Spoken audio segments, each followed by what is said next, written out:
Ya estamos en el último día de estos cursos de verano. Algunas caras las vi en ocasiones anteriores, en cursos anteriores, y espero que continúen.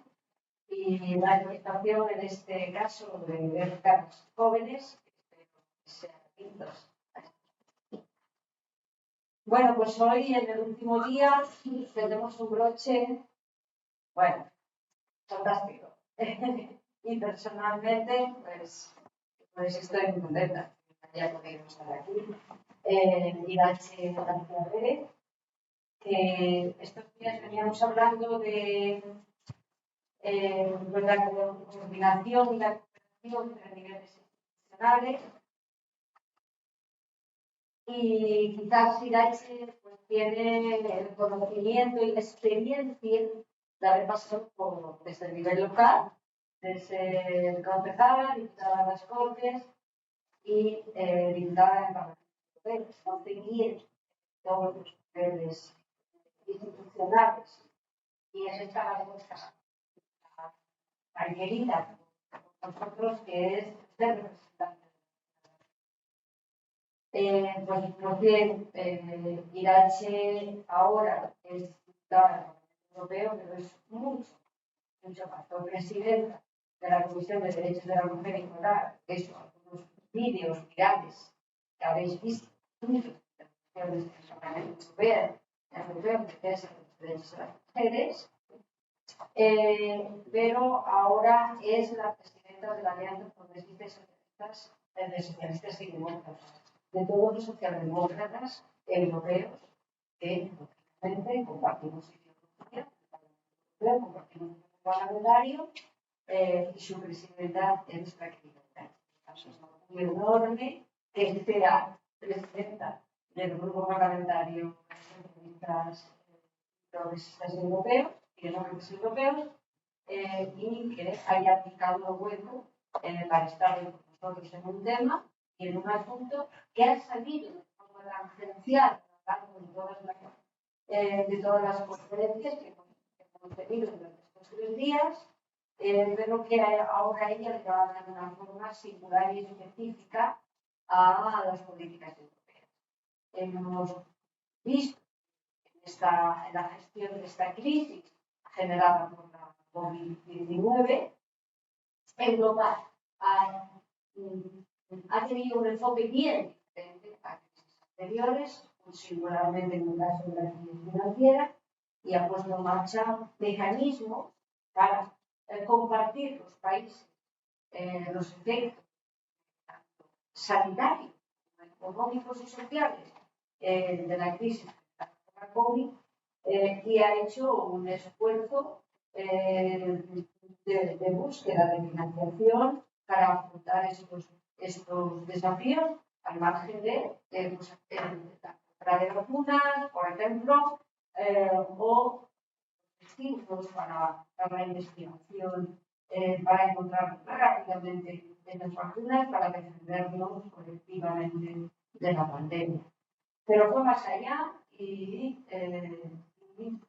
Europa pensó en los desafíos del futuro, pensó en esos retos que tenemos que afrontar, que tienen que ver con algo que mi querida amiga Cristina Narbona viene desde hace muchos años peleando e insistiendo hasta convertirse en un país de la conciencia ciudadana y de las medidas específicas de lucha contra el calentamiento global. Este líder mundial pues lo tiene en cuenta en el llamado Next Generation y también los cambios en nuestra manera de convivir, en nuestra manera de producir, en nuestra economía en definitiva, que tiene que migrar desde una economía tan dependiente del carbono a una economía más dependiente de la electricidad, dando toda esa transición que para los países como nosotros colectivamente lo hacemos mucho más fácil. Pero sobre todo esta nueva actitud de las instituciones europeas y las asimétrico con algo, tiene una importancia mucho más allá, pues, 150 millones, tiene la importancia de que las instituciones europeas se situaron al pie de los problemas y en la raíz de los problemas que tenía la sociedad europea. Y eso es un activo que va mucho más allá de la búsqueda de fondos conjuntos, de estímulos para que los países puedan salir de la crisis y no al revés, ponerles mordajas de una crisis anterior. Por tanto, útil, unas instituciones útiles a la Europea. Y eso era muy necesario. Era muy necesario que la ciudadanía europea identificara políticas concretas con decisiones de las instituciones europeas. En España tenemos antecedentes, bueno, Cristina lo conoce bien porque inauguramos juntas en Asturias los circuitos cerrados de lavado de carbón que hacían que los ríos en Asturias eran negros.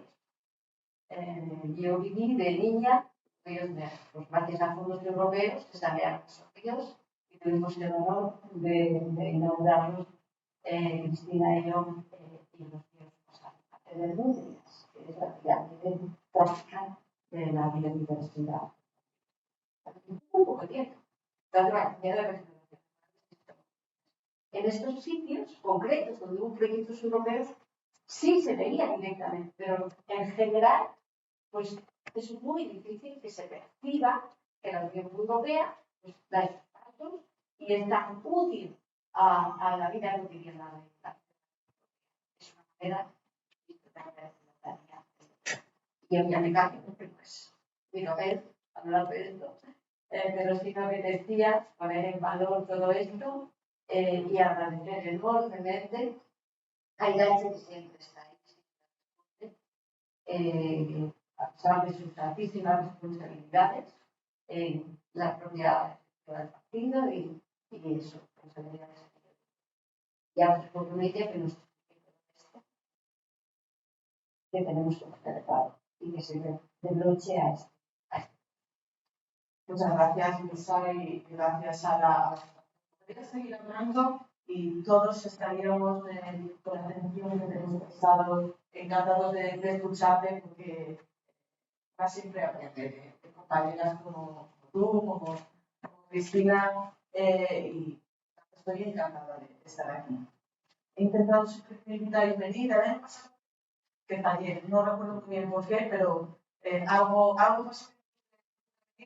Este año, en cuanto a el Madrid, allí vamos y además todas nosotras y todos nosotros. Desafortunadamente, este encuentro lo mantenemos en una semana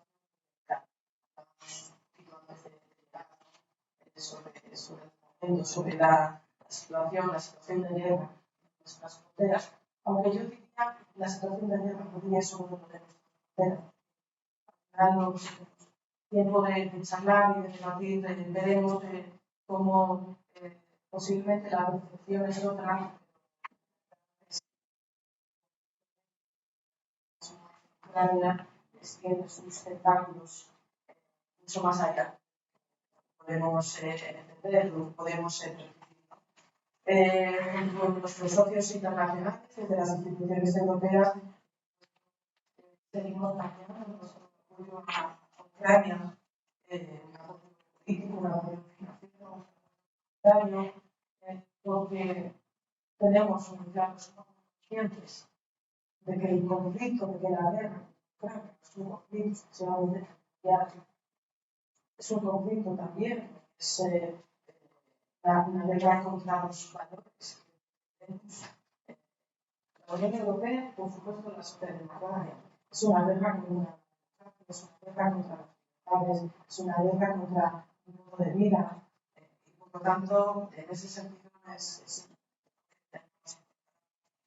esta situación. Pero también que en los momentos de crisis en Europa nos han hecho fortalecernos político. Lo hemos visto, crisis del COVID, y lo estamos viendo posiblemente es cuando somos más conscientes de lo importante que es esa capacidad de ponernos de acuerdo, esa de tener ideas en los casos diferentes, ¿no? El futuro del Next Generation EU y de la política macroeconómica, por lo tanto, no puede ser sin el contexto actual. Esta crisis nos está haciendo avanzar en la integración europea. La Unión es clave. Y lo ha sido también durante la pandemia, y ya lo comentaba cuando empezamos ahora ya a ver los resultados de la política común, de la respuesta común que Europa ha tenido frente a la pandemia. Bueno, pues cuando empezábamos ya a notar esos resultados, los pasos del Next Generation, no solo en España, sino en otros países de la Unión Europea, nos encontramos en esta situación que no tenemos las consecuencias sociales y económicas dentro de la Unión Europea a medio y a largo plazo. Por tanto, lo que nos debe también de hacer reflexionar es que posiblemente la propia Unión Europea y nos hemos mirado al espejo y nos hemos dado cuenta de lo que eran nuestras fortalezas, pero también de lo que eran nuestras debilidades. Hoy estamos hablando y estamos planteando que nos preocupa pasar en el sector de diciembre con energética, con suministro energético, es muy probable que es lo que nos ha puesto en cuestión nuestras deficiencias, porque esto lo que evidencia es que la Unión Europea es dependiente energéticamente, que no hemos avanzado lo suficiente en poder tener una seguridad energética en el marco de la Unión Europea. Y entonces ahora hay quien intenta interpretar esto, sobre todo por parte de la derecha, de los partidos de derecha, de decir, parémoslo todo. Ahora ya hay otras prioridades, la lucha contra el cambio climático y la política verde no es la prioridad, sino que necesitamos pues el gas, necesitamos la nuclear, y no es casualidad el voto que hemos tenido esta semana en el Parlamento Europeo, donde se pretendía, y se ha conseguido, porque no hemos conseguido pararlo, determinar las inversiones en gas y en nuclear como inversiones verdes, lo que, por supuesto, paraliza que realmente haya un trabajo de inversiones en lo que debería de haberlos, que es en las energías verdes, en las energías renovables, ¿no? Como os digo, la derecha está intentando decir, cuidado, momento de crisis, momento de guerra, no hay energía, volvamos a nuclear, gas, carbón, y nosotros lo que decimos es, aprovechemos la oportunidad que tenemos con el Next Generation EU y también con políticas comunes para abordar de una vez por todas lo que teníamos que haber hecho hace ya mucho tiempo en la Unión Europea, que es ese marco de política energética donde avancemos en todo lo que tiene que ver de energías verdes y renovables y en la diversificación para no ser dependientes en un 80% de una sola energía, en este caso como es el gas, que tienen muchísimos países dentro de la Unión Europea, ¿no? Los socialistas en el Parlamento Europeo apoyamos en el mes de mayo una resolución sobre las consecuencias sociales y económicas de la guerra, donde planteábamos eso, donde planteábamos no podemos dar marcha atrás en lo que hemos estado trabajando de lo que son los desafíos actuales de la Unión Europea, pero tenemos también que hacerlo, por supuesto, desde una perspectiva que garantice la justicia social. Y ahí es donde la socialdemocracia tiene que ser capaz de liderar esta posición y de hacerlo de una forma diferente a la que lo hacen otros. Tenemos una derecha que no cree en las políticas de lucha contra el cambio climático y tenemos, por otra parte, unos partidos verdes cuyo único objetivo es conseguir ese planteamiento verde sin tener en cuenta cómo, en qué condiciones llegamos a ello. ¿Qué es la posición que está defendiendo en estos momentos la socialdemocracia europea? Es el momento de abordar con seriedad estas cuestiones, por eso hemos incluido como uno de los principales objetivos del Next Generation EU las políticas climáticas, ¿no? El cambio de modelo económico de la Unión Europea hacia inversiones más verdes, hacia inversiones más limpias, hacia una economía más sostenible, pero hacerlo, insisto, de una manera en la que la factura de la transición no la paguen quienes más lo necesitan, no la paguen los más vulnerables, no lo paguen los grupos más vulnerables y los territorios más vulnerables. Socialmente justa. Y por eso también llegábamos a un acuerdo la pasada semana de todo el paquete legislativo del clima e incorporábamos el Fondo Social del Clima para poder conseguir que las políticas que estamos aplicando, pues como digo, no afecten directamente, bueno, pues, a las familias que más lo necesitan, incluso a los territorios, ¿no?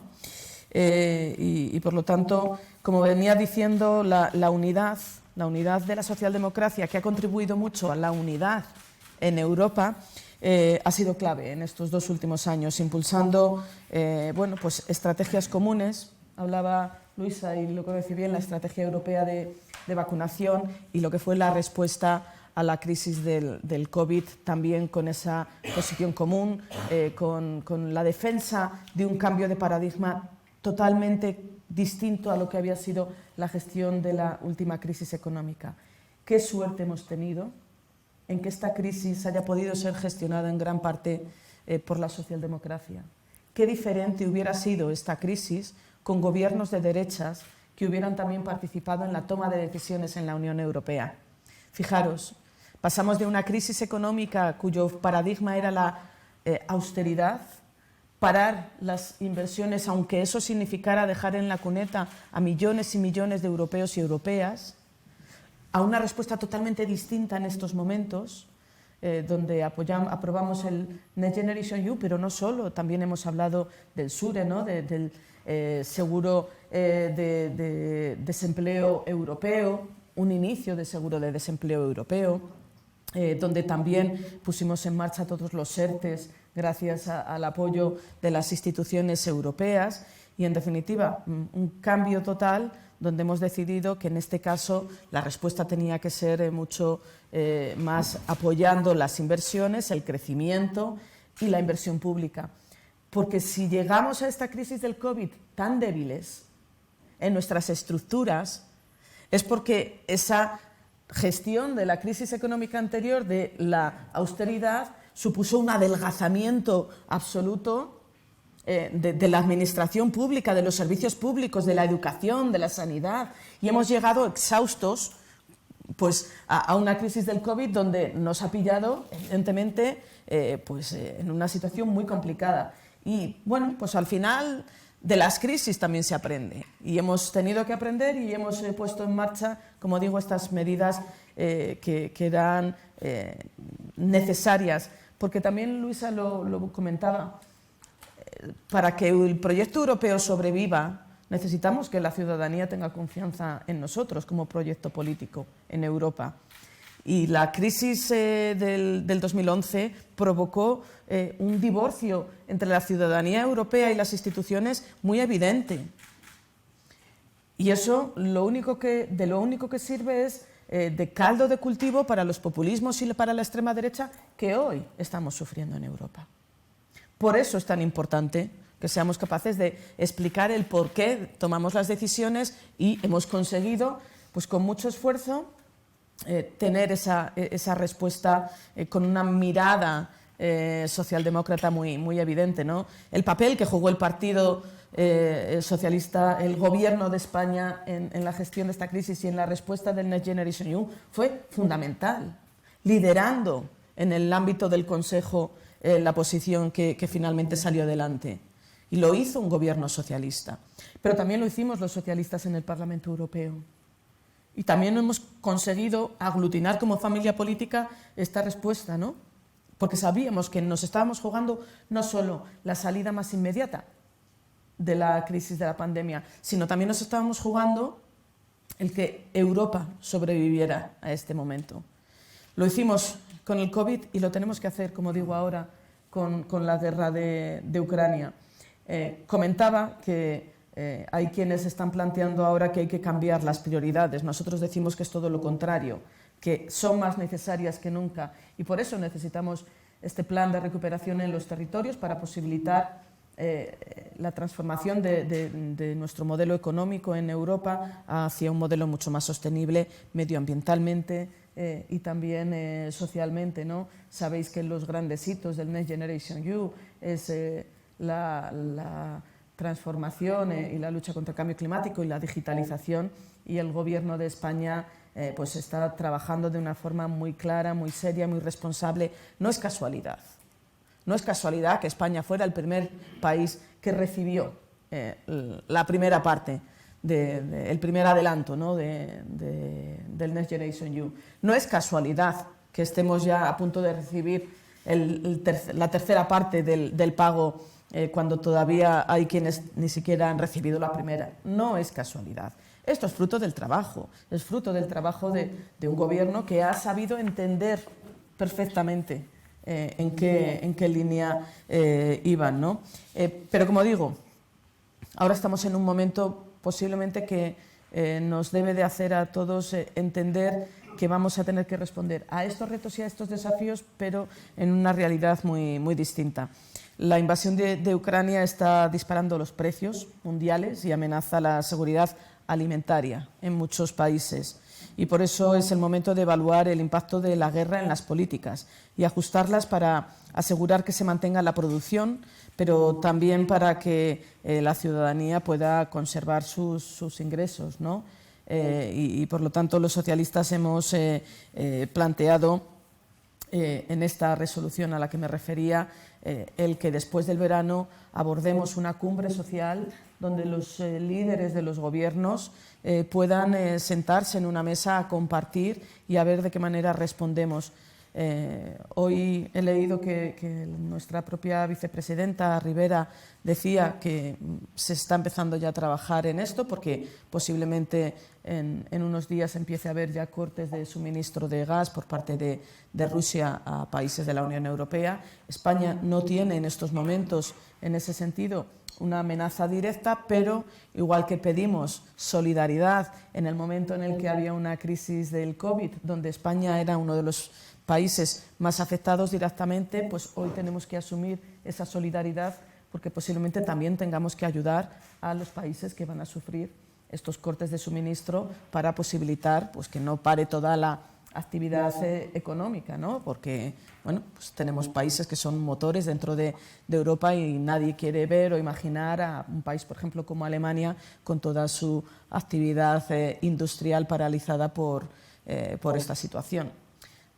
No me gusta ser catastrofista, pero creo que es importante que hablemos de estas cosas, porque posiblemente yo entiendo que en el día a día nuestra realidad y la gestión de lo más cercano nos hace prestar atención a eso sin tener en cuenta estos otros factores que también son fundamentales y que al final, de una forma u otra, nos van a terminar condicionando, ¿no?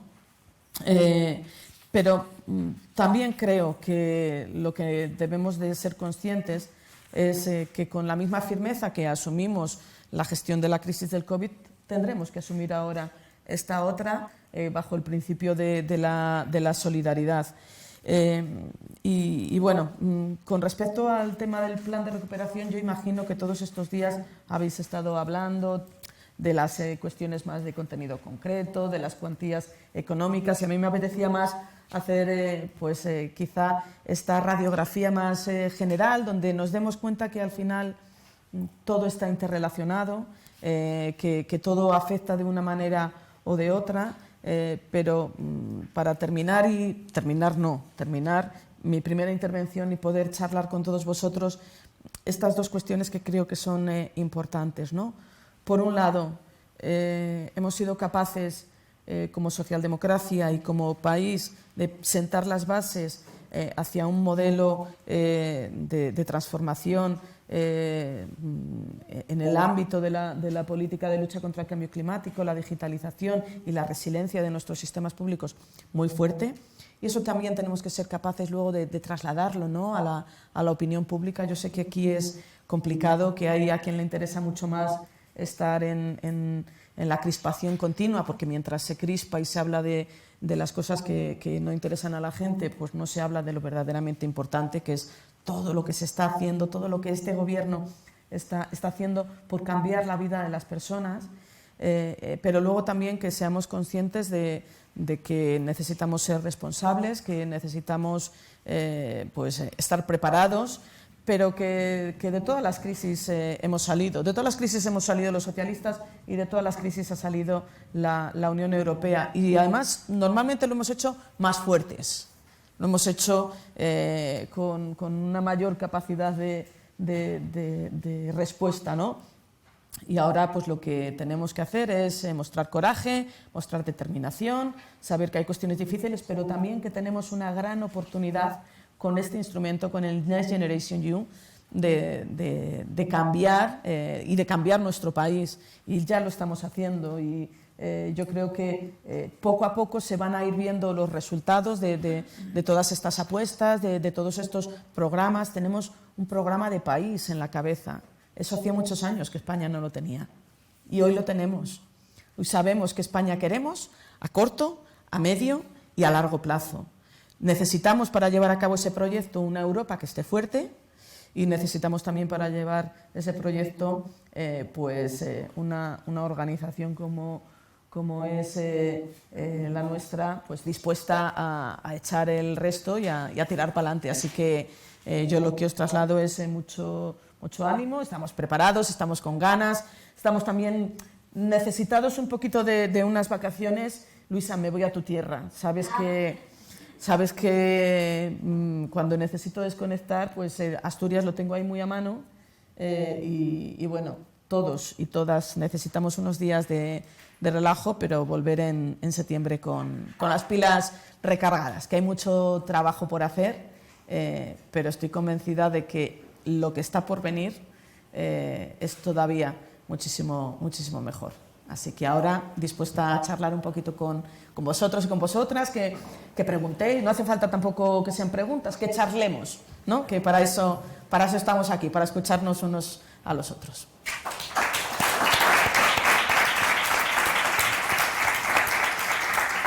Bueno, pues como tenemos tiempo, hoy no voy a ser mandona y eso, animaros a entablar este coloquio con Irache, que seguramente vamos a sacar conclusiones muy positivas. Ay, 1, 2, 3, 4 de momento. 5 todo hombres, ojo.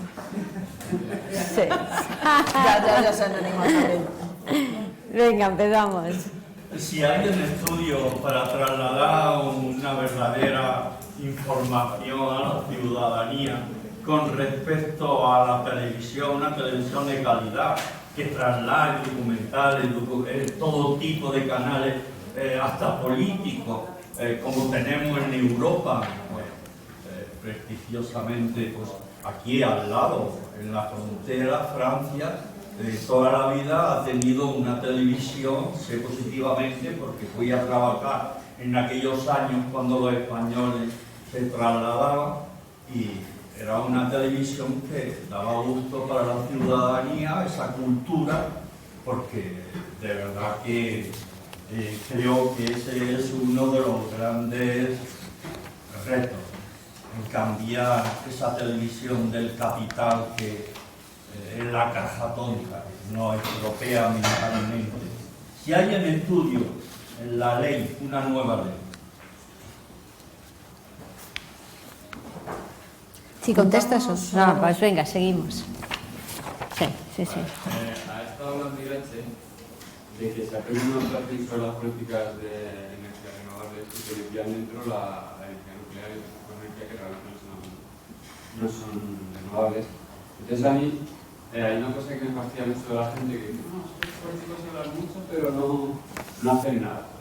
Y eso no es verdad, porque realmente un político hace muchas cosas, pero cuando habla, sobre todo si es tan importante como tú, Irache, el mismo hecho de hablar hace que muchas cosas avancen, porque es política.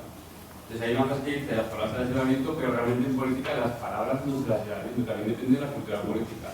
Y a mí eso me preocupa, porque hay una cultura de las fake news, que hay mucha gente que no tiene cultura política y se traga todo lo que le echan en las grandes cadenas nacionalistas en los más medios, y quería saber pues, si hay algún tipo de legislación europea que prohíba esto, porque tú te metes en YouTube y ves una cantidad de dinero invertido en hacer fake news brutal. Y es que te dice más el título de la frase de la noticia que lo dices, que cogen un vídeo de un político de izquierda, ya sea de Podemos o que sea, y lo descontextualizan de forma brutal. Yo creo que eso tendría que haber algún tipo de gabinete ético que diga que usted llega a dar dos mensajes dichos de forma erosiva y con odio, y usted tiene que hacer esto. No sé si hay una directiva europea que lo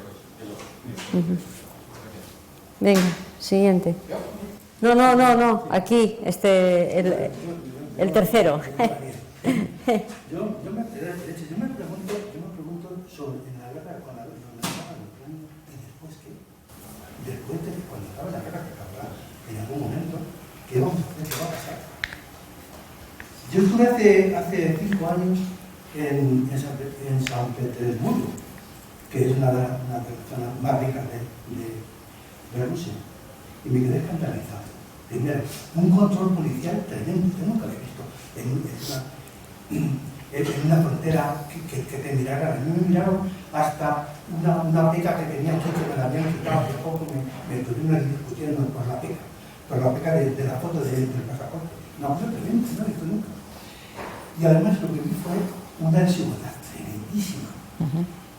Gente con unos coches que yo no había visto en mi vida. Y gente trabajando 14 horas en una tienda de ropa. Yo me preguntaba, ¿y por qué esta gente, por qué no nos hemos invitado a formar parte de la Unión Europea? Pero se invita a la Europea como nosotros. No sé si, nunca supe la respuesta, porque tampoco me interesa tanto, porque no me interesa, pero yo creo que no lo estamos haciendo bien, sinceramente. Sí, ahora sí, el 4. Sí. Pues yo ahora me reflexión una pregunta, porque, a ver, cuando hablaba del proyecto de país, imagino que todos los gobiernos lo tienen, ¿no? Una agenda, un proyecto de país, y me venía a la mente Zapatero que vino con su transición ecológica, aquello de instalar placas solares, era casi como un proyecto patriótico en el que yo me sentía totalmente identificado. Pero claro, ¿qué pasó? No lo quiero llamar la derecha porque queda feo, pero no deja de ser una derecha, una gente con otra agenda. Y ese proyecto de solarización de España, que pintaba muy bien, pese a que la tecnología de las placas por aquel entonces, comparado con ahora, pues estaban pañales, pero claro, vino Rajoy, no le gustó solo. Ahora tenemos los fondos Next Generation que, aparte de que tiene un discurso interesante, y luego los Next Generation ya dicen que esto no es para nosotros. Para que viene después, porque claro, es mucho dinero y es una aplicación, pero ¿qué pasa si se repite? Porque decían los chinos, una herramienta buena, pero ¿en manos de quién? En manos quizás de la socialdemocracia. Esto sí que va a ser para la generación que viene, para que viva mejor, o por lo menos mantenga el estilo de vida que tenemos ahora. Pero claro, esta herramienta, la Next Generation, si tenemos un giro a la derecha, y ya el compañero lo ha dicho, los que manejamos un poco los flujos de información, sabemos que hay una guerra mediática. Pero no solo en España, sino a nivel de Europa entera, y se maneja por redes sociales, hay una oleada con las fake news, pero no solo en las redes, también los bares taurinos, los bares de tapa, los bares de desayuno, que si la Paguita, que si Pedro Sánchez. Yo veo hasta lo de Begoño, que es la última ya que dices, hostia, esto, la fake news llega a un punto que se comen cualquier cosa, pero cala. Y ese es el peligro quizás del proyecto para la siguiente generación, que entre a la derecha. ¿Qué se puede hacer? ¿Se puede hacer algo? ¿Existe ese problema desde tu punto de vista que estás ahí arriba? Claro que existe. Si os parece, contesto a esto y luego... Vale, pues nada, seguimos. Claro que se puede hacer, y lo que habéis señalado la mayoría de vosotros son temas y son debates que tenemos allí en Bruselas en el día a día. No es nada aislado, no es nada puntual de la realidad que vivimos aquí, ¿no?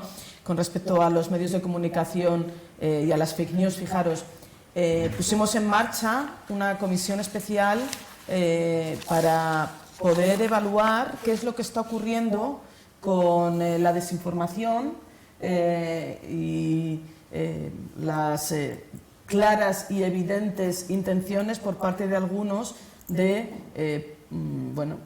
poder intervenir en los procesos electorales democráticos de los países en Europa. Porque fijaros, lo que está ocurriendo hoy con Rusia en Ucrania es parte de un relato que lleva ya tiempo atrás. Es verdad, lo decía el compañero, hemos cometido errores, claro que sí que hemos cometido errores, de no haber visto esto y parado antes, pero es evidente los lazos, y en la comisión de investigación lo hemos podido comprobar. Hay lazos evidentes y hay pruebas evidentes de que la administración de Putin ha estado financiando partidos políticos de extrema derecha con el claro objetivo de desestabilizar la Unión Europea. Por eso también hay una guerra contra Europa. No es una guerra militar como lo que ocurre en Ucrania, pero hay una guerra contra Europa, contra los valores que significa Europa. Hay evidencias. Le Pen, antes de que empezara la segunda vuelta de las legislativas en Francia, tuvo que romper unos panfletos que había hecho que tenía fotos con Putin. Salvini, en Italia, ha ido con sus camisetas con Putin. Incluso ahora Vox aquí en España intenta disimularlo, pero ha estado con Le Pen, con Salvini y con Orbán, todos juntos en una clara idea de formar esa familia política con los vínculos claros y evidentes con Rusia. Ahora les da vergüenza reconocerlo, pero eso está ocurriendo. Claro que está ocurriendo. Y lo que estamos planteando, una vez que hemos hecho la primera parte de este estudio de investigación sobre las interferencias electorales de los procesos democráticos, ahora estamos viendo cómo, con qué medidas podemos atajarlo. ¿Es fácil? No es fácil. Porque estamos con la Directiva de Servicios Digitales, ver cómo conseguimos poder hacer un control de esto, pero aquí está el eterno debate. El eterno debate, ¿dónde está el límite entre las libertades individuales para que cada uno pueda expresarse como quiera, pero evidentemente no permitir que ocurra lo que está ocurriendo con la proliferación de las fake news, que está todo organizado, los bots, se ve cómo están tergiversando todos los mensajes, cómo están llegando, es decir, eso ya no es algo que creemos que existe, es que ahora sabemos que existe. Y sabemos que existe con un objetivo que es desestabilizar la Unión Europea. Y en ese desestabilizar la Unión Europea es desestabilizar también los propios gobiernos nacionales que están en una posición europeísta, pues como la que puede ser el nuestro. Por lo tanto, lo que habéis planteado aquí es muy oportuno y es muy evidente porque es algo que evidentemente lo estamos planteando también allí y se está avanzando. Yo no quiero decir que no se esté haciendo nada, porque, insisto, esta misma semana aprobábamos la posición del Parlamento. No, esto ya era el trílogo, ya era la directiva final de la Directiva de Servicios Digitales, y ahí se han incorporado cuestiones para poder hacer control en las plataformas digitales de toda esta cuestión. Hay quienes quieren que vayamos más allá de hacer leyes específicas para controlar, pero ahí está, como os digo, el debate eterno entre las libertades y la protección de la democracia. Y decía el compañero, ¿y después de la guerra qué? Evidentemente, ¿después qué? Pues mirad, hay ahora mismo muchísimas conjeturas sobre cuándo va a terminar, cómo va a terminar. Lo comentábamos Cristina y yo justo antes de venir, ¿no? Pues las informaciones que nos van llegando. Se comenta que posiblemente esto se termine convirtiendo en un conflicto de baja intensidad, pero de larga duración, ¿no? Ha dejado de aparecer en las portadas de todos los periódicos y de todos los noticiarios la guerra de Ucrania, pero todos sabemos que sigue la guerra en Ucrania y por lo tanto, bueno, pues una semana pasará esto, otra semana. Eso es un poco la sensación, pero mientras tanto también nosotros tenemos que seguir con unas sanciones económicas a Rusia que están comenzando ahora a ver las consecuencias.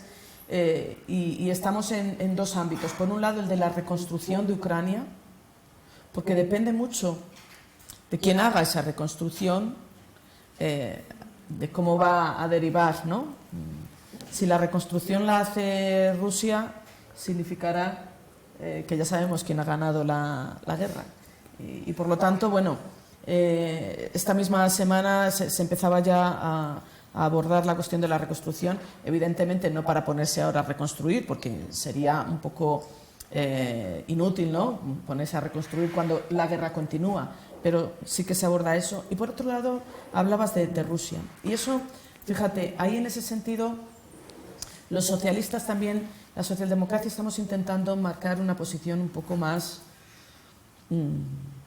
matizada. ¿Por qué digo esto? Cuando comenzó la guerra era todo muy emocional, ¿no? Y tenemos que tener cuidado muchas veces con esto de las emociones, porque hay veces que las emociones no te dejan ver la realidad y no te dejan actuar. Es mejor tener la cabeza un poco, o sea, la cabeza fría, con corazón y sentimiento, pero con la cabeza fría. Y al principio de la guerra era todo como muy de entrañas, de garra, y eso no es bueno, ¿no? Y un poco que nos empujaba a todos en una misma dirección, ¿no? Y esa dirección era, bueno, que parece que para defender a Ucrania tenemos todos que entrar en guerra con Rusia. Y aquí, como digo, nosotros intentamos marcar una diferencia, y el propio gobierno de España, si os dais cuenta, lo ha hecho, porque vosotros habéis escuchado muchas veces al presidente del gobierno hablar de la guerra de Putin. Rusia también es víctima de un gobierno autoritario y autócrata que está provocando esta situación a la que te referías, compañero, de las grandes desigualdades, de las fake news, que también evidentemente la desinformación que hay en Rusia es impresionante. O sea, que hay gente que está pero convencida de que no se está matando a gente en Ucrania, etcétera. Entonces, nosotros lo que decimos es: no rompamos todos los puentes. Seamos capaces de mandar también un mensaje al pueblo ruso. Nuestro problema no es con el pueblo ruso. Hay una sociedad civil en Rusia que se está empezando a movilizar en las universidades, científicos, jóvenes, y necesitamos tener puentes con esa gente. Porque necesitamos un futuro en Rusia con un gobierno distinto al de Putin, que quiera y que pueda avanzar en la democracia. Entonces, por eso digo, hay que de vez en cuando matizar un poco. No tenemos una guerra contra Rusia, tenemos una guerra contra un gobierno autoritario que ha provocado esta situación. Pero seamos capaces de generar complicidades también con el pueblo ruso, porque si no el ese después al que te refieres va a ser muy complicado. Sí, no, hay manos pendientes. Sí, senador. Luego Cristina, luego vosotros. Felicidades por el trabajo que estáis haciendo, porque efectivamente la respuesta a la crisis, acompañada por algunos gobiernos, especialmente el de España, pero también por el grupo socialista, ha sido especialmente activo en dar una respuesta diferente, ¿no? Y yo creo que la guerra marca un antes y un después en la historia de la Unión Europea. Yo creo que todavía más grave y más importante de que hasta ahora nos damos cuenta, ¿no? Europa es incómoda en un mundo donde algunos pretenden tener unas amplias zonas de influencia con impunidad en temas de derechos humanos, o sin hablar de democracia, o sin hablar de valores. Y de cierta manera Europa es la única experiencia histórica que ha habido a lo largo de toda la historia de la humanidad, eso que Galen nos llamaba la cuadratura del círculo, ¿no? Hacer capaz que haya democracia, libertades, mercado, pero también cohesión, también políticas sociales, ¿no? Entonces, esta posibilidad solo se ha dado a lo largo de la historia, ahora en Europa. Y esto pues, molesta en un mundo donde algunos quieren ir más rápido. Y efectivamente yo creo que Putin tiene una estrategia muy clara para destruir la Unión Europea. Uno de sus teóricos, Alexander Dugin, que planteó toda la cuarta política y el mundo de Eurasia, crea el Partido Nacional Bolchevique en Rusia y aparece como asesor de Putin, y al mismo tiempo forma parte del grupo de Le Pen, ¿no? del partido de Le Pen en la ejecutiva, y viene a formar en la escuela de cuadros de Vox, y aparece también con los jóvenes turcos, y aparece también con los grupos que hay todo un discurso muy elaborado para intentar, sobre todo, liberalizar en el mal sentido de Europa, o sea, de todo el tema de datos, de exigencias ambientales fáciles para dar empresas, de entrar a empresas piratas, y al mismo tiempo que hay un proyecto político que no coincide con el suyo. Y Europa, que estaba de capa caída después del Brexit, que no había conseguido aprobar su constitución europea y se había hecho una hazaña con el Tratado de Lisboa, pero al final yo creo que ha quedado mejor que la constitución y da más solidez, pero que políticamente tuvo poco empuje. Yo no sé si necesitaría un salto adelante, una idea de decir, ahora, esta Europa que estaba en decadencia, que parecía quién será el próximo Nietzsche después de Inglaterra, no sé qué, pues ahora quizás teníamos que hacer no tanto un documento jurídico que ya lo tenemos muy bueno con el Tratado de Lisboa, pero sí una gran declaración política casi constitutiva de un nuevo relanzamiento de Europa, ¿no? Yo creo que aquí la socialdemocracia está en perfectas condiciones, para darlo obviamente con el acompañamiento de la democracia cristiana y de los liberales que siempre han formado este triunvirato, ¿no? Y además creo, y acabo con esa idea, que estamos viendo casi un modelo de construcción federal como el americano. O sea, finalmente tenemos que el Parlamento Europeo decide directamente, actúa como el Congreso, la Cámara de Diputados y el Consejo como un órgano federal de representación de los territorios, de representación de los estados. Y yo no sé si aquí sería interesante un paso más, porque como Europa tiene líderes centralizadas internamente, casi todos los estados son de base federal o de estructura federal, si los estados, sus votos en el Consejo, dependiendo de cada reglamento, los pudieran también repartir un poco internamente. O sea, España le toman 53 votos. Yo podría decir, bueno, pues en este reglamento agrícola, 7 Andalucía, 4 Galicia, 3 Cataluña, y el Estado le corresponde esto, seguramente aparecería alianzas muy curiosas, ¿no? De que territorios se unirían con otros territorios por intereses, etc. Y aquí daríamos todavía un salto más a la idea de construir este demos europeo. O sea, que no es nada fácil todo esto, ¿no? Pero que creo que es el momento ahora, después de la guerra, de poder dar un salto político y decir, es que ahora nos sentimos todos que Europa es nuestra referencia de valores, pues aprovechémoslo para dar mucha más solidez a la estructura.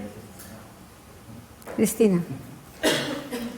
Sí, yo quería hacer algún comentario muy concreto sobre esta votación del Parlamento Europeo en materia de energías verdes, pero permitidme que a la vista de algunas de las consideraciones que han hecho los compañeros, también aproveche para trasladaros a todos que desde el partido estamos desarrollando una nueva campaña de comunicación muy potente sobre las medidas que el Gobierno ha venido tomando a lo largo de los últimos 3 años.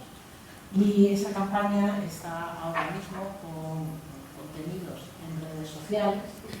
A lo mejor algunos de vosotros no estáis en las redes sociales, pero vuestros hijos, vuestros amigos, vuestros hermanos, seguro que con alguien podéis ver cómo se está trasladando el impacto real sobre la vida de muchas personas que tiene la subida del salario mínimo interprofesional, el aumento de los contratos de duración indefinida, la reducción del precio del transporte público. Hay muchas medidas que estamos intentando que se las vea con cara y ojos. Es decir, veréis que hay vídeos de personas que cuentan su experiencia, como joven, por ejemplo, que utiliza el transporte público, como trabajador que estaba en precario y ahora tiene un trabajo indefinido. Es decir, tenemos que hacer un esfuerzo por combatir esa desinformación y esas falsedades de todo tipo.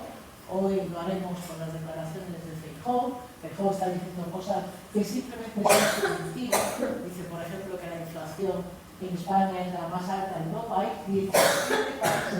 17 países que tienen la inflación en estos momentos más alta que nosotros.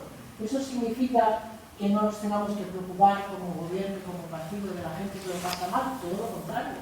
Pero lo que no se puede aceptar es esta continua batalla desde el punto de vista del relato, donde a veces es verdad que nos pueden faltar argumentos, y por eso la tarea del partido es esparcir y canalizar al máximo argumentos con datos, donde se pueda efectivamente utilizar esa información para compensar la deriva que lleva a muchos de los nuestros a desanimarse. Y eso es exactamente lo que quiere la derecha, que nosotros nos desanimemos. Cuando nosotros estamos en un proyecto de país más justo, tener en cuenta, por ejemplo, que ya se ha anunciado algo que a mucha gente le suena muy bien porque es muy justo, que es que va a haber un impuesto sobre los beneficios extraordinarios de las empresas energéticas, de manera que haya un reparto de la carga fiscal mucho más justo que el actual, donde mucha gente es consciente de que pagamos impuestos los que tenemos un sueldo no en B, sino en A, y que en cambio a partir de un cierto nivel, pues miren ustedes, en Madrid, señora Ayuso, a los de arriba les da becas para que vayan a colegios privados sus hijos. mientras están cerrando centros de salud y desatendiendo la educación pública. Creo que hoy, más que nunca, los socialistas tenemos que trasladar con nitidez, con determinación, que nuestro modelo de sociedad es completamente diferente. Y sobre todo que este gobierno trabaja para eso, para seguir avanzando en un modelo mucho más justo. Respecto de la energía nuclear y del gas.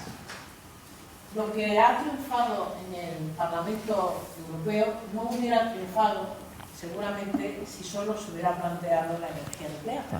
Esto es un paquete Francia-Alemania. Francia tiene su parque nuclear, que más de la mitad de las plantas las tiene paradas, porque son plantas muy antiguas, porque tienen problemas de obsolescencia en sus materiales. Es decir, Francia necesita una inversión inmensa para seguir dependiendo en unos 70% su generación de electricidad de las centrales nucleares. Pero no lo puede hacer si no tiene, por ejemplo, la consideración de energía verde. Porque el plan de Next Generation dice que el 40% de los fondos que llegan tienen que ser para la transición ecológica. Si ahora resulta que la energía nuclear y el gas son transición ecológica, pues ya sabemos qué países les va a ir bien. Desde luego a Francia y también a Alemania, que a pesar de todo el esfuerzo que Alemania ha hecho durante mucho tiempo en ir por delante incluso de nosotros, en tejados solares, etc., pero tiene una dependencia extraordinaria del gas ruso, además, ¿no? Entonces, lo que quería preguntarle a Irache es, en estos momentos, yo no he entendido mal, para que esa votación del Parlamento Europeo no tuviera vigencia, es decir, no se incorporase la calificación de verde a esas dos fuentes energéticas, sería necesario que en el Consejo hubiera 20 países que estuvieran en contra. No parece que haya 20 países que estén en contra. Y la otra cuestión es, lo que ya algún país ha hecho, que es recurrir al Tribunal Superior de Justicia de la Unión Europea, entendiendo que lo que se está haciendo va en contra de toda la normativa que hasta ahora se ha desarrollado precisamente para impulsar la transición ecológica. Entonces, quería preguntarte si efectivamente respecto de esto hay una perspectiva también desde el grupo que preside. Sí, mirad, lo ha explicado muy bien Cristina y ahondando un poco en esto de la taxonomía. Claro, la Comisión Europea que presentó esto fue lista al hacerlo, porque metió las dos energías en el mismo paquete. Y claro, pues así ha conseguido que salga adelante. Si se hubieran separado, si se hubiera dicho solo la nuclear o solo el gas, hubiera sido totalmente distinto. Pero aquí teníamos a Francia, que por supuesto no quiere que el gas sea energía verde, pero le habían metido su nuclear, y al revés, Alemania, que no quiere ni ver las nucleares, pero habían metido su gas. Eso fue lo que ocurrió. Entonces, lo que votamos en el Parlamento Europeo era una objeción a eso. Era una objeción. Por eso votamos a favor los que queríamos objetar lo que la Comisión había propuesto. Pero no lo sacamos adelante. Como dices, Cristina, ya el paso que queda es ir al Tribunal de Justicia Europeo. Hay dos países ya que han dicho que van a ir, Luxemburgo y Austria. Y estábamos comentando que quizá también el Parlamento, como lo que pasa es que si no hemos tenido mayoría para sacarlo en votación, no sé yo si tendríamos mayoría para que el Parlamento se pueda personar. Y luego también deciros una cosa, para ser sinceros, el Grupo Socialista es el grupo que más unido se ha mantenido en esta votación, pero tampoco hemos tenido todos los votos. Es decir, a nosotros también hemos tenido fuga de votos, búlgaros, rumanos. Fíjate, nuestros franceses que podrían estar, no, nuestros franceses han votado con nosotros. Pero, pues sí, porque también son como muy dispares, ¿no? Pero que si ni siquiera nosotros como grupo hemos conseguido el 100% del grupo, ¿no? También estaban en los liberales, en cambio, que marcaba Macron el voto, tampoco todos los liberales han votado en contra de la objeción. Pero bueno, vamos a seguir el tema y nosotros, en la medida en la que podamos, seguiremos insistiendo desde el Parlamento. Y luego comentaba el compañero, has hecho una reflexión yo creo que muy interesante, es verdad, ¿no?, de esa Europa como experiencia de éxito, pero que es algo muy positivo, que además nos ha demostrado en las dos crisis, en la del COVID y ahora con la guerra de Ucrania, que necesitamos más Europa para poder responder a todos estos desafíos externos que tenemos desde fuera, porque solos no vamos a ningún lado. Es decir, imaginaros la estrategia de vacunación que no hubiera existido. Imaginaros cómo empezó la crisis de la pandemia, con los países compitiendo entre ellos a ver quién se llevaba más mascarillas, porque como no teníamos nadie mascarillas, bueno, ya sabemos lo que ha pasado con las mascarillas, pues entre los países también competíamos. Imaginaros... Al principio, claro, que por venían eso. para España, las compró China, Sí.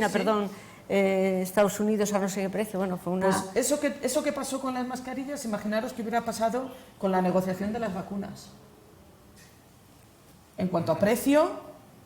Y en cuanto a también cantidades, pues los países más pequeños y con menos capacidad de negociación no hubieran tenido disposición de vacunas. Conseguimos hacer una compra conjunta y una negociación conjunta que fue un éxito, ha sido ejemplo en todo el mundo.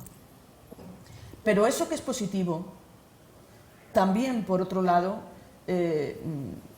creo que nos debe de hacer reflexionar de qué papel ocupar en el mundo. ¿Qué papel ocupa Europa en el mundo? Porque está muy bien que seamos los abanderados de las democracias, de las libertades, de los derechos humanos. Es que eso es en lo que creemos y eso nos hace sentirnos muy orgullosos. Pero también tenemos que ser conscientes que vivimos en un mundo muy difícil, muy complicado, muy agresivo, y que necesitamos también buscar vías de poder tener conexiones y relaciones con quienes no están en esa posición, para incluso ayudarles a que avancen en ese sentido, ¿no? Porque al final, si no, va a quedar un mundo en el que, también lo comentábamos antes, en el que hay una parte pequeñita, porque Europa somos muy pequeñitos. Europa, Estados Unidos, Canadá, Australia, espacios de democracia y de libertades tampoco perfectas, pero bueno, y luego el resto del mundo, que tiene los recursos naturales que nosotros necesitamos para poder consumir, porque podemos consumir. Es todo muy complejo, es un mundo muy desigual y tenemos que saber qué queremos ser en el mundo. No solo qué queremos ser como proyecto nosotros, sino cómo nos queremos relacionar y cómo podemos relacionarnos con el mundo, intentar que esos estándares sociales, laborales, medioambientales se exporten también. Ahí la política europea de comercio es fundamental, ¿no? Tenemos que exportar, no solo exportar nuestros coches y nuestros elementos digitales y tal. Hay que exportar también la democracia y hay que exportar también los derechos humanos, pero hay que hacerlo de una forma muy inteligente, porque si decimos, como algunos plantean, no podemos negociar y no podemos acordar acuerdos de libre comercio con estos porque no creen en los derechos humanos, no creen... ¿Sabéis qué es lo que está pasando? Que mientras nosotros hacemos eso, otros lo están haciendo. Otros están haciendo esa diplomacia a través del comercio también, sin ningún tipo de problema.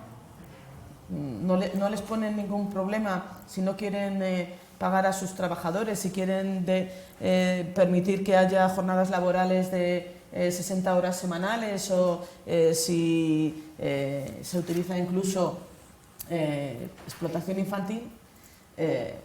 Pero cuando hay otros que sí que están dispuestos a comerciar y a relacionarse, pues nos podemos convertir en una isla. Es Yo sé que es un debate complejo, pero bueno, que lo tenemos que hacer, aunque sea complejo, hay que hacerlo, ¿no? Y hay que... tenemos la Conferencia del Futuro de Europa recién finalizada, que empezó pues, unos meses antes de que comenzara la guerra, y cuando explosionó todo el conflicto bélico, algunos nos planteábamos, es el momento ahora para plantear, y nos dimos cuenta que posiblemente, claro que era el momento, por eso es el momento, porque es que tenemos que reflexionar sobre cómo cambiamos algunos procedimientos, cómo avanzamos pues, a poder tener una verdadera diplomacia europea, pero para tener una verdadera diplomacia europea, y nuestro querido alto representante Pepe Borrell está ahí trabajando, y yo creo que está de verdad poniendo en el centro del debate esta cuestión de una forma muy inteligente, pero para hacer eso necesitamos que nuestros procedimientos nos lo permitan y ser más ágiles. Tenemos que acabar con la unanimidad en la política exterior, por ejemplo, porque o acabamos con eso o no nos movemos. Es que con la respuesta a la guerra empezamos con la unanimidad y ya tenemos a Hungría que se está bajando del carro. Y como eso suponga que aquí nos paramos, pues otra vez que estamos en las mismas. Por lo tanto, crisis, oportunidad, crisis, oportunidad, crisis, oportunidad. Pues también utilicemos esta crisis para intentar hacer algunos cambios. La posición del Parlamento, junto con la que se ha mostrado en la conferencia por parte de la ciudadanía, es muy ambiciosa, unos cambios de tratados para posibilitar todo esto. Yo también entiendo luego a quienes pueden ser un poco más escépticos, pero no porque no crean que sea necesario. Hay muchos gobiernos que creen que es necesario esto, pero que nos dicen, es que para hacer esto necesitamos, es que para cambiar ese principio de unanimidad, para cambiarlo, si quieres cambiar el tratado, necesitas unanimidad. Y no lo tenemos, no lo tenemos. Entonces, a lo mejor hay que ir a pasos más intermedios que de verdad posibiliten moverse. Pero bueno, esto es la política. Sí, pero bueno, voy a hacer una postilla. No obstante, el papel de Europa en el mundo es imprescindible, y ahí la influencia socialdemócrata es determinante, pero los pilares en los que se asienta y los valores con los que se construyó, de luchar contra la guerra, de evitar las guerras en Europa, aunque ahora ya tengamos esta situación tan lamentable, pero eso, la Europa social y el respeto a los derechos humanos, que son los, digamos, los límites o la periferia de nuestro marco en el que nos movemos, y que Europa actúe como tal de contrapeso en el mundo, a mí me parece imprescindible, con todos los debes, con todas las debilidades que podamos tener, con todas las dificultades, pero que es imprescindible el papel de Europa en el mundo. Bueno, seguimos. Vamos a ver. Afortunadamente creo que estamos terminando de la mejor manera, y es del lado de Europa, y gracias a que Europa, como madre que está haciendo de todo esto, está aquí ahora mismo más presente que nunca, y creo que lo vamos a poder con más optimismo gracias a todo lo que se ha estado desarrollando. Voy a intentar ser muy rápido. España estuvo fuera en el desembarco de Normandía en el mayo de 1945, en la creación de la Comunidad Europea y en el Plan Marshall. Afortunadamente, ahora tenemos un líder de política exterior en Europa, un presidente del gobierno que es líder en Europa también como presidente del gobierno. Tenemos una lideresa a nivel de socialdemocracia en el Parlamento Europeo. El Plan Marshall, que está aquí, liderado por España y gracias a España. Entonces, yo creo que eso es para congratularse. Pero estamos en una situación muy difícil y los enemigos no descansan. No estamos fuera, estamos dentro, pero los enemigos no descansan. Y me agrada también que la presidenta del PSOE haya hablado de la estrategia de comunicación, porque en este momento la luz roja y con sirena de la necesidad de cambio y de potenciar la comunicación es evidente, porque están atacándonos por todos los sitios. Entonces, desde la Unión Europea, desde el gobierno, desde el partido, hay que responder todo lo mejor que se pueda. Y ya para ir terminando. Todo esto tiene que llegar al último rincón de España, al algunos venimos de pueblos y tiene que llegar a los pueblos también. Nos tenemos que sentir, digamos, muy unidos y muy activos y además vinculados, porque también tenemos que tener en cuenta una cosa. Hace falta que llegue todo lo de Europa, bien, pero para que Europa siga progresando y para que la socialdemocracia siga progresando, luego tiene que haber elecciones y tenemos que votar, y eso no se nos puede olvidar, porque para seguir creciendo tiene que ser por los votos, nada más. Sí, seguimos, me parece que Virginia, ¿no? Sí, bueno, lo primero, antes de nada, quisiera agradecer un poco a la Fundación que nos permita hacer esto, ¿no? Un diálogo entre personas de primer nivel con gente que estamos a pie de calle, ¿no? Y después, bueno, mi pregunta es bastante concreta. El otro día, yo estoy en una asociación cultural, el otro día tuvimos invitado a Manu Bravo, que es un fotoperiodista que lleva 15 años trabajando en Ucrania, y bueno, que ha sido premio Pulitzer. Entonces, él conoce muy bien la realidad de lo que está pasando. Según él, esta guerra es una tragedia y va a durar, ¿no? Entonces, ¿cómo nos va a afectar energéticamente este invierno? Porque el invierno ya está ahí, la dependencia que algunos países tienen con Rusia, porque claro, todo esto de la transición energética está muy bien, pero es que no da tiempo de aquí al próximo invierno. ¿Qué va a ocurrir si precisamente va a haber una postura común o cada país va a intentar salvarse como pueda? Y la segunda pregunta es si es cierta esa confraternización que últimamente tiene Rusia con China y si nos va a afectar y de qué modo. Había una... Carmen, ¿no se fue? Bueno, cuando regrese. Vale, venga. Vale. Te dejan. Bueno, Hoy no soy mandona. yo soy agricultor de un pueblo pequeño. Allí tenemos unos éxitos tremendos en las elecciones, 9-4, cuando PSOE y 9-PP. Bueno, les conozco todavía peor. Y bueno, nuestro drama, pues vienes aquí y ves que estáis trabajando, que estáis dejando las tripas, que tenéis ideas, que tal, que cual. Pero luego bajas allí a la cruda realidad. En agricultura, en empresas agrícolas, facturamos al 4% el IVA o al 0% si es para la exportación. A los agricultores hay que pagarles el 12% y a los talleres el 21%, los tractores el 21%, el gasoil el 21%, todo. Terminas el año, pues a lo mejor tienes 200.000 euros a devolver de Hacienda. Y no sé qué leche está pasando por allí, que en mi pueblo habrá 370 inspecciones.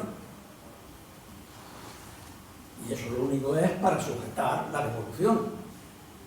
Y claro, todo esto que estamos haciendo aquí, pues te llega un agricultor que dice, pero que ha votado toda la puta vida el PSOE y van a conseguir que no vote nunca más.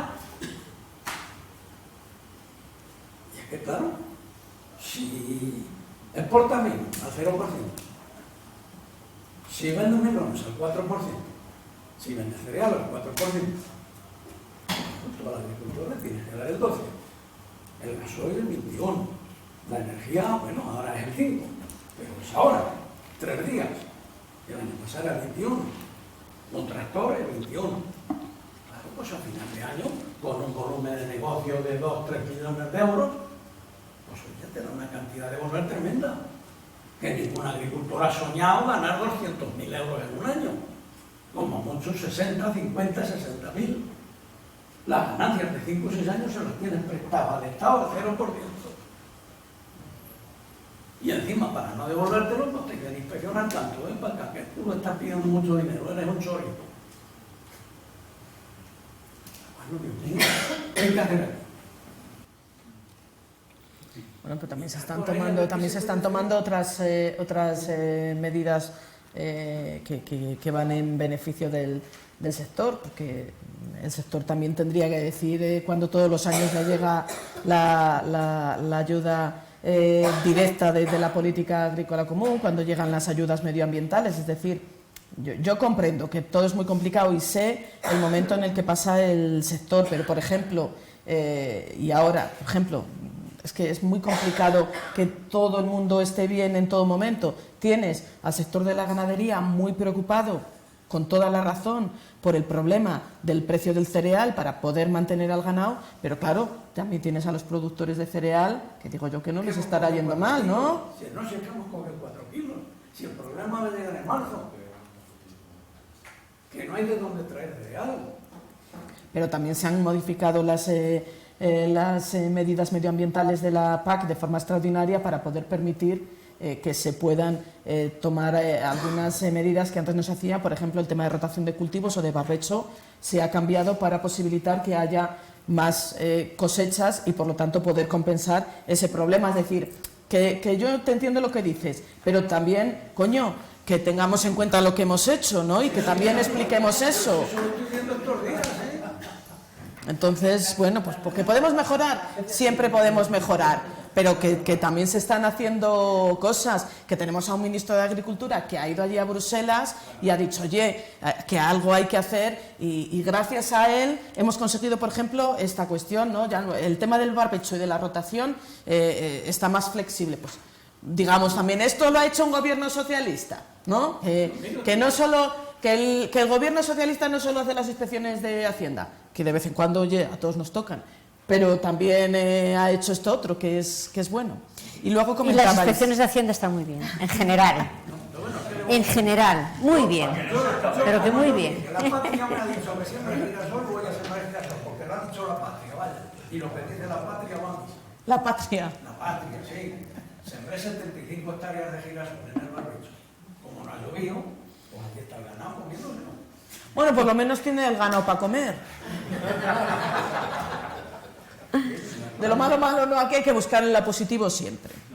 Comentabas, Virginia, el tema de si estamos preparados para el problema que va a haber de eficiencia energética. Sí, estamos preparados. Yo, o sea, igual que digo que va a ocurrir el problema, también digo que, como lo sabemos, estamos trabajando para esto. Entonces, por un lado, la Comisión ha trabajado en un programa que es el Repower EU, que es pues, para poder generar estocajes de energía. De hecho, ya se ha trabajado durante estos meses para esos estocajes de energía. Lo que pasa es que también es cierto que posiblemente vengan los cortes antes de lo que pensábamos. Comentaban que el Nord Stream 1 para el 11 de julio, ha dicho Rusia que para el 11 de julio para mantenimiento técnico durante 10 días, pero no tenemos muy claro que vuelva. Que arranque. Es decir, que es posible que ya pare. Y entonces, pero como eso ya lo sabemos también, la Comisión ya está trabajando para hacer una distribución con el conjunto de países y posibilitar. Por eso te decía, por ejemplo, nosotros como país no tenemos dependencia de gas ruso. A nosotros, te podría decir, a nosotros nos da igual, pero no nos tiene que dar igual porque tampoco nos conviene que las fábricas se paren en Alemania porque necesitamos que nos venga de Alemania también lo que luego nosotros estamos aquí utilizando de ellos.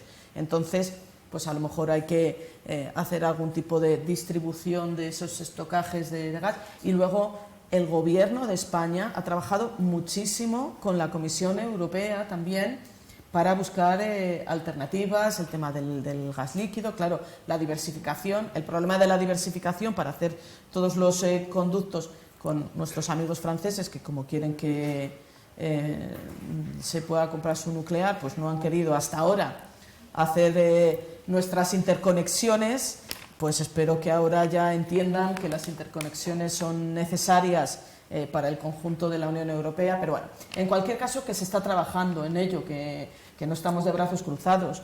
¿Eso va a ser la solución absoluta? No lo sé, pero bueno, por lo menos que haya seguridad de que Europa está trabajando para tener una respuesta común en este sentido y para poder avanzar.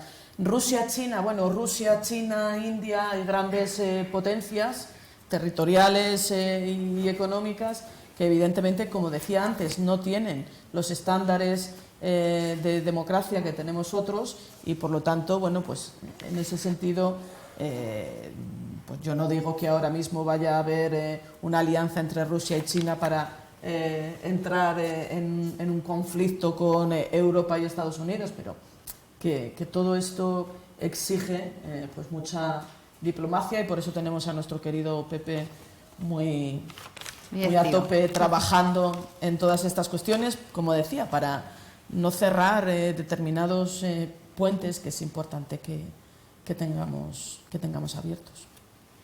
Bueno, pues, repregunta. No, estaba buscando con la mirada a Carmen, pero no la ves. Yo quería hacer una reflexión a lo que ha estado haciendo, sobre todo daros a todos las gracias. Es un lujazo. Yo vengo hace muchos años estos cursos y debo dar las gracias a la Fundación, a Oscar, a Coco, a Jimena y a la directora, bueno, presidenta de la Fundación. Y sí que creo que tenemos un problema de comunicación en el partido. Los que estamos en redes activamente desde hace muchos años lo decimos. No vendemos lo que hacemos. No sabemos venderlo. Por lo que sea, no lo sé, hay un fallo en la organización. Y lo que ya se está comentando de los vídeos que se están haciendo me parece muy interesante. Creo que debe haber un grupo importante dentro del partido que se ocupe de movilizar en redes, no en los grupos internos, porque eso es marear la información, ¿me entiendes? Yo creo que hay que hacerlo, influir a la ciudadanía, a las redes, que son los que luego, porque evidentemente hay un complot muy importante en los medios de comunicación, y es que todos a una contra el gobierno, y tenemos que saber comunicar, porque estamos haciendo un trabajo maravilloso, todos vosotros, y creo que tenemos que saber comunicarlo, tanto en Europa, que es maravilloso el trabajo que hacéis, como también desde el partido, porque es que estáis haciendo una labor maravillosa y no se ve, o sea, es que no se ve. Luego hablas con la gente y sientes una frustración que dices, oye, yo estoy todo el día tratando de vender todo esto en redes, pero somos tan pocos los que hacemos la labor, yo creo, más informativa y más de divulgación, que es importante que el partido tome ahí un atajo y se ponga a trabajar. Es que las redes son importantes, son fundamentales, pero luego también hay muchísima gente que no está en redes y que lo único que hace es consumir tele y radio.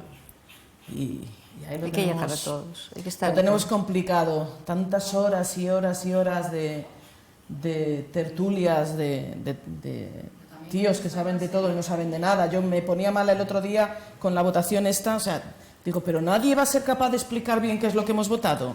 Es que nadie lo explicaba en Conde, o sea, no sé, pero y es tal la impotencia de decir, pero bueno, ¿qué hace esta gente allí creando opinión? Porque son creadores de opinión y no tienen ni idea. Claro, yo me doy cuenta que no tienen ni idea de lo que yo sé. Y digo, seguro que de todo lo demás, que no lo sé, seguro que tampoco tienen ni idea. Que de esa otra parte no la tengo controlada, pero de lo mío, el tema de taxonomía, todo mal lo explicaron. Pero bueno, que eso no nos achique, que hacemos mucho, y hacéis mucho. Vosotros y vosotras hacéis mucho, aunque no seáis conscientes de ello, el estar, Leonor, como estáis todo el día en redes y trasladando y tal. A ver, si yo hay días que me meto en un taxi y el señor del taxi me está contando cosas del bien, digo, algo estamos haciendo que este señor taxista se ha enterado. Si se ha enterado el taxista, se habrá enterado también la frutera. Entonces, que es muy difícil, que no llega, pero bueno, algo estamos haciendo, hay que pegar un empujón más. Sí, había una repregunta por ahí y yo creo que nada más, ¿no? La afirmación del fanatismo y el servilismo de la herencia, eso también está ahí haciendo una pose. Sí, a ver, has hablado antes de la política energética y yo por lo que tengo entendido, el último dato que vi, que no sé si es algo excelente, es que el 80% de energía en España es de quemar combustibles fósiles. Entonces, no sé si ahora sí, pero lo que quería preguntar es, había un mix energético que tenía mucho de ambientales y no sé si será del dato. Pero, con estos fondos de ingeniería, no sé si tenéis puesto una fecha para saber cuándo más o menos en España tendremos suficiente energía renovables para que el mix energético sea todo de energías renovables y a su vez si la podríamos exportar al resto de Europa. Y la segunda pregunta es, has hablado del comercio con otras partes del mundo que no lo hacen porque decimos, no, esto no se puede porque no cumplen con la democracia y con los derechos humanos. Entonces, yo sé que Pedro Sánchez escribió un libro, bueno, tío, el de uno que es sobre su vida antes de llegar al gobierno, y el otro que es sobre la nueva democracia, la nueva diplomacia española económica en Europa. en el mundo. Entonces yo me preguntaba que, claro, dices, es que si nos infiltramos todo el comercio en países del tercer mundo solo para depender, mal, pero si vendemos bien, mientras consigamos que al meternos en su economía podamos hacer que sea más democrático de alguna forma, claro, sí que lo habría que hacer. Y eso es lo que se está haciendo, y es utilizar la política comercial también, no exclusivamente desde el punto de vista comercial, sino también desde el punto de vista que tú comentabas de expansión de un modelo político, ¿no? Y de una democracia. Lo que pasa es que ahí está, como siempre, y eso es la política, el establecer los equilibrios y hasta dónde llegas. Hay quien dice que no se apruebe ningún acuerdo si no se cumplen al 100% la reciprocidad y el modelo que nosotros tenemos. Bueno, pues si planteamos eso, olvídate que no hemos negociado con nadie. Negociamos con Nueva Zelanda, con Canadá y poco más. La cuestión en política es negociar y establecer en una negociación de un acuerdo comercial, pues hasta dónde llegas. Para unos será mucho, para otros será poco, pero bueno, eso es la negociación, y usar la negociación comercial para poder avanzar. Por ejemplo, ahora estamos con el tema de Mercosur, que se revise el capítulo medioambiental. Bueno, pues si conseguimos revisar algo en el capítulo medioambiental del acuerdo con Mercosur, para nosotros es un acuerdo fundamental, para nosotros como España y como Europa. Si conseguimos además mejorar las condiciones laborales también y medioambientales, pues para algunos no será lo suficiente y no querrán que lo votemos, y para otros pues será demasiado. Pero eso es negociación y política. España en Mercosur de Sudamérica puede ser como un gran caballo de Troya bueno para que España comercie con Sudamérica y después con Europa. Pero no solo España, toda Europa. Entonces, pero el otro día 15 ministros europeos han firmado una carta al vicepresidente encargado de la política comercial, pidiéndole, por ejemplo, que se relance la negociación del acuerdo con Mercosur. Es decir, no es una cosa solo española. Y luego decías, no es el 80% de las energías fósiles. No me sé ahora el dato, pero sí que te puedo decir que España es uno de los países donde tiene un mayor peso las energías renovables en el mix energético. Es uno de los... ¿Cuál es el problema que tenemos? Claro que podríamos exportar, pero para eso necesitamos interconexiones, que nuestros queridos amigos franceses nos han tenido paradas durante todos estos años para que se comieran su nuclear.